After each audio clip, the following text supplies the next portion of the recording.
Okay, fellas, my throat is messing up now. That's an awful lot of singing. I think that we should all sit down, fellas. I have a story for you all. 'Twas the night before Christmas, and all through the loft, not a message was going, no matter how soft. The Hebrews were hung by the branches with care, in hopes that Hitler claws soon would be there. The lofters were nestled all snug in their beds, while the visions of atom bombs danced in their heads. And Roscoe in his kerchief, and I in my cap, had just settled down for a long winter's nap. When out on the lawn, there arose such a clatter. I reached for my camera, and I pulled back the shutters, and away to the window. I flew like a flash, tore open the shutters, and looked for a fash. The moon on the breast of the new-fallen snow gave the luster of midday to objects below, when what to my wondering eyes would I see but a miniature sleigh and 8 tiny Nazis. With a little old diver, I was brought to a pause. I knew in a moment that it must be Hitler claws. More rapid than eagles, his course they came, and he dropped gas and shouted, and he called them by name. Now Ernest, now Frederick, now Heinz, and now Paul, on Otto, on Walter, on Gunther, on Karl, to the top of the porch, to the top of the wall. Now dash away, dash away, dash away, all.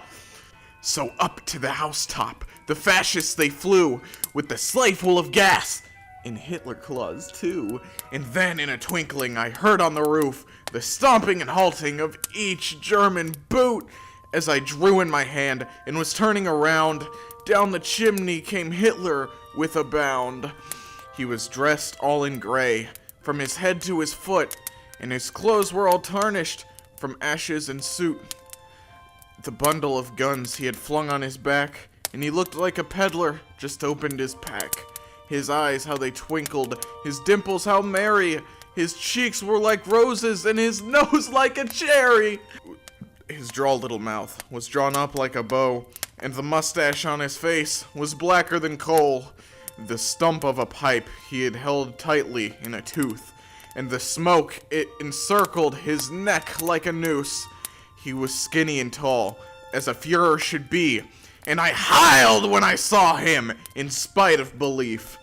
A wink of his eye and a twist of his head soon gave me to know I had nothing to dread. He spoke not a word, but went straight to his work, as he filled the stockings, and then turned with a jerk. And laying his fingers aside of his nose, and giving a nod, up the chamber he rose. He sprang to his sleigh, to his army he whistled. With his butt so fine, I nut my pants a little. But I heard him exclaim as he flew out of sight, "Merry Christmas to all, and to all a good Reich!"